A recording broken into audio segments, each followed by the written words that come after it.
Party की नहीं है। उस संसद का जब शिलान्यास होता है और उसमें केवल एक धर्म विशेष के धर्मगुरुओं को बुलाया जाता है, ब्राह्मणों को बुलाया जाता है, संस्कार कराया जाता है। सत्ता प्राप्ति के लिए तीन शब्द बड़े महत्वपूर्ण हो गए: मुसलमान, पाकिस्तान और कश्मीर। इसमें एक शब्द और जुड़ गया है, राम का। आपने तो राम को भी आतंक का पर्याय बना दिया, तो आप तो राम की भी ना हुए। आपसे ज्यादा बड़ा गद्दार इस देश में कोई हो नहीं सकता। हम जिंदे रहे ना रहे यह महत्वपूर्ण नहीं है। भारत का संविधान बचेगा या नहीं बचेगा, भारत का प्रजातंत्र बचेगा या नहीं बचेगा, यह महत्वपूर्ण है। जो सामाजिक व्यवस्था जाति और वर्ण पर आधारित है, उसको खतरा मुसलमान से, ईसाई से नहीं है, उसको खतरा अम्बेडकरवाद से है। अब ऐसे लोग भी सांसद और विधायक बनने लगे हैं जो न्याय के लिए लड़ेंगे, जान कुर्बान कर सकते हैं, लेकिन झुकने वाले लोग नहीं हैं। हम लोग डरने वाले नहीं हैं। हम इस लड़ाई को लड़ेंगे और इस लड़ाई को जीतेंगे। इम्तियाज साहब, आपने गुलामी नहीं देखी, आपका समाज तो हुक्मरान रहा है। हमारे समाज ने हजारों साल की गुलामी देखी है। हमें तो इंसानियत के दर्जे से भी वंचित रखा है। हमारे समाज के राष्ट्रपति बनने के बावजूद देश के मंदिर में प्रवेश करने से रोक दिया, नई संसद के शिलान्यास में नहीं बुलाया।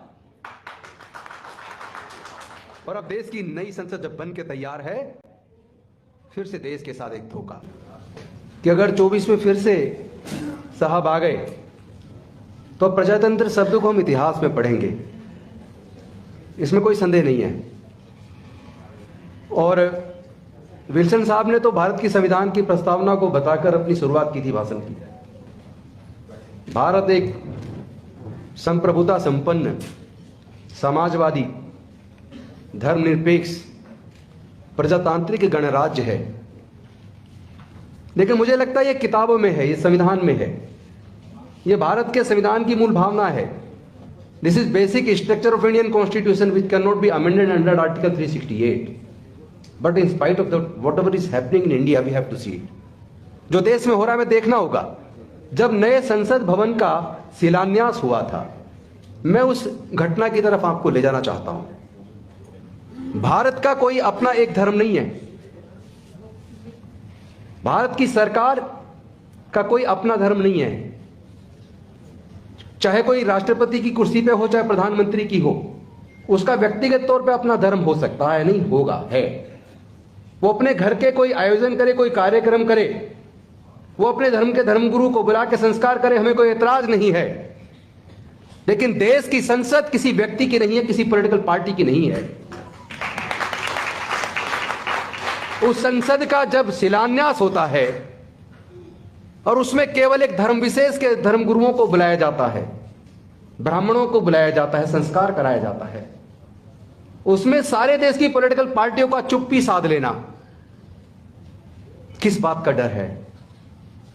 मैं सभी राजनीतिक पार्टियों को कहना चाहता हूं, जो भी सरकारी आयोजन किसी धर्म विशेष के धर्म गुरुओं को बुलाकर अगर संस्कार आप करते हैं, सरकारी कार्यक्रम का, जैसे अलग अलग विभागों के कार्यक्रम होते हैं, चाहे वो संसद का शिलान्यास हो या राज्य की विधानसभा का शिलान्यास हो, चाहे जल बोर्ड के किसी भी स्टेट के किसी नए कार्य का उद्घाटन हो या किसी भी बिल्डिंग का उद्घाटन हो, उसमें सरकार किसी धर्म विशेष के धर्म गुरु को बुलाकर अगर संस्कार करती है तो वो देश के साथ धोखा है, भारत के संविधान के साथ धोखा है। उसमें सभी राजनीतिक पार्टियों को उस वक्त चुप्पी साध लेना, ये क्या दर्शाता, किस बात का डर है हमें? जब आप वोट लेते हो तब डर नहीं है, और जब एक पार्टी जो केंद्र में सत्ता में जब इस तरह का आयोजन करती है, देश के संविधान के साथ, प्रजातंत्र के साथ धोखा करते, तो आप चुप्पी साध लेते हैं। ये नहीं चलेगा। आज सत्ता प्राप्ति के लिए तीन शब्द बड़े महत्वपूर्ण हो गए: मुसलमान, पाकिस्तान और कश्मीर। इसमें एक शब्द और जुड़ गया है, राम का। अब वो सत्ता प्राप्त करने के लिए केवल कश्मीर, पाकिस्तान और मुसलमान का नाम नहीं लेते, बल्कि सत्ता प्राप्त करने के लिए राम को एक हथियार के तौर पर ही इस्तेमाल नहीं कर रहे हैं। राम शब्द एक आतंक का पर्याय बना दिया उन्होंने। अभी की घटना आज एक वीडियो में देख रहा था तेलंगाना की, वहां एक मुस्लिम को बेरहमी से पीटा जा रहा है, उसकी प्रेग्नेंट वाइफ और उनके घर वाले उसको बचाने का प्रयास कर रहे हैं, और पीटने वाले बीच बीच में जय श्री राम का नारा लगा रहे हैं। आपने तो राम को भी आतंक का पर्याय बना दिया, तो आप तो राम की भी ना हुए। आपसे ज्यादा बड़ा गद्दार इस देश में कोई हो नहीं सकता। हम जिंदे रहे ना रहे यह महत्वपूर्ण नहीं है। भारत का संविधान बचेगा या नहीं बचेगा, भारत का प्रजातंत्र बचेगा या नहीं बचेगा, यह महत्वपूर्ण है। डर से काम चलने वाला नहीं है, डर को छोड़ना होगा। किस किस को जेल में डालोगे? और एक बात मैं आज क्लियर कर दूं, जैसा इम्तियाज साहब कह रहे थे कि मुसलमान को याद किए बिना तो उनको खाना नहीं पचता। मुसलमान केवल इस्तेमाल किया जा रहा है शब्द, असली खतरा इन्हें मुसलमान से नहीं है। क्योंकि जो सामाजिक व्यवस्था जाति और वर्ण पर आधारित है, उसको खतरा मुसलमान से, ईसाई से नहीं है, उसको खतरा अम्बेडकरवाद से है। इसलिए पूरे देश के अंदर आप बाबा साहेब की मूर्ति को तोड़ सकते हो, हमें मार सकते हो, जेल में डाल सकते हो, लेकिन डॉक्टर बाबा साहेब अम्बेडकर की समता, स्वतंत्रता, बंधुता और न्याय की विचारधारा को आप रोक नहीं सकते। कितने युवक जेल के अंदर पड़े हुए हैं कि उन्होंने भड़काऊ भाषण दिया। अरे ऐसे कितने लोग हैं जो रोज भड़काऊ भाषण देते हैं और संसद के अंदर, सत्ताधारी दल के अंदर सांसद हैं, उनके खिलाफ कोई मुकदमा नहीं। इम्तियाज साहब सही कह रहे थे, अल्टीमेटली सुप्रीम कोर्ट को ऑर्डर करना पड़ा। लेकिन मैं पूछना चाहता हूं उस ऑर्डर का हुआ क्या? उसके बाद उन हेट स्पीच देने वाले लोगों पर क्या मुकदमा दर्ज हुआ? क्या उनको जेल के सलाखों के ट्यूशन का जो कस्टोडियन है, जब लोग चारों तरफ से प्रताड़ित होते हैं तो कहते हैं मैं कोर्ट जाऊंगा, लेकिन जब कोर्ट से न्याय मिले तो कहां जाए?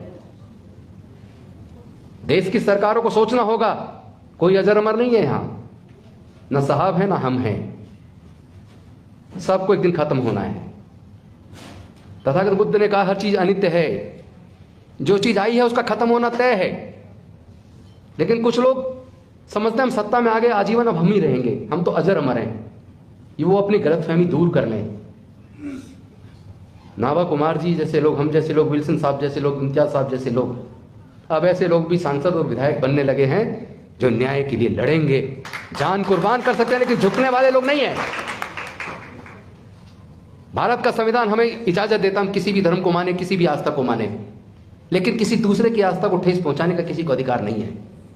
हमने जीवन में कभी किसी दूसरे की आस्था को ठेस नहीं पहुंचा, उसका सम्मान किया है, लेकिन हमने बौद्ध धर्म की दीक्षा ली 10,000 अनुयायियों के साथ, उसको पूरे देश में मुद्दा बना दिया। कोई बात नहीं, हम मुद्दा बनाइए, झूठे केस बनाइए, हमें जेल में डालिए, हम लोग डरने वाले नहीं हैं। हम डॉक्टर बाबा साहेब अम्बेडकर के सच्चे सिपाही हैं। हम इस लड़ाई को लड़ेंगे और इस लड़ाई को जीतेंगे। ये देश किसी एक धर्म के मानने वाले लोगों का नहीं है, ये देश किसी एक जाति का नहीं है। भारत में हजारों जातियां हैं, समाज 4 वर्ण में बटा है, कई धर्म के लोग रहते हैं, विविधताएं हैं। हर 50 किलोमीटर पर यहां भाषा और संस्कृति बदल जाती है।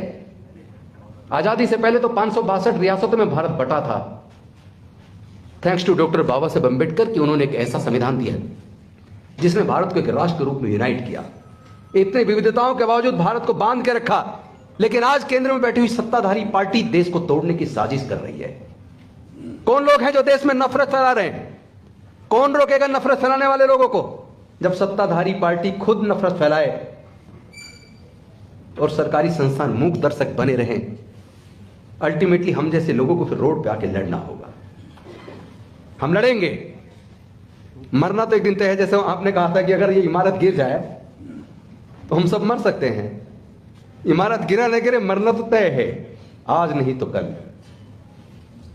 लेकिन इस तरह हमें गुलामी का जीवन स्वीकार नहीं है। साजिश तो यह है, इम्तियाज साहब आपने गुलामी नहीं देखी, आपका समाज तो हुक्मरान रहा है। हमारे समाज ने हजारों साल की गुलामी देखी है। हमें तो इंसानियत के दर्जे से भी वंचित रखा है। आज भी राष्ट्रपति बनने के बावजूद हमारे समाज के राष्ट्रपति बनने के बावजूद देश के मंदिर में प्रवेश करने से रोक दिया,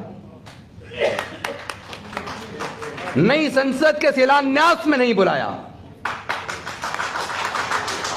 और अब देश की नई संसद जब बन के तैयार है, फिर से देश के साथ एक धोखा। एक तरफ तो वो आदिवासी, ऊपर से महिला, लेकिन जिनके धर्मशास्त्रों में देश की अनुसूचित जाति, जनजाति और महिलाओं के लिए कोई इज्जत ना हो, वहां उनको वो शिलान्यास के लिए बुलाएंगे, ये तो मैं उम्मीद नहीं कर सकता।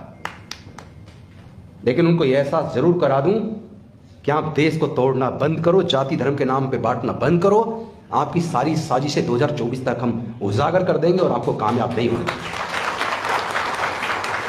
हमने तो एक और संकल्प लिया है, क्योंकि जब दंगे होते हैं तो दंगों में इस्तेमाल कम पढ़े लिखे लोगों का, खासतौर पर अनुसूचित जाति, जनजाति और पिछड़े वर्ग के लोगों का किया जाता है। जितने धार्मिक जुलूस निकलते हैं, उन जुलूसों में जो लोग तलवारें लहराते हैं, उसमें भी इस्तेमाल अनुसूचित जाति, जनजाति, पिछड़े वर्ग के लोगों का होता है। तो हमने संकल्प किया, अपने लोगों को इस अंधविश्वास और पाखंडवाद से बाहर निकालेंगे। अपने लोगों को अब हम इस्तेमाल होने से रोकेंगे।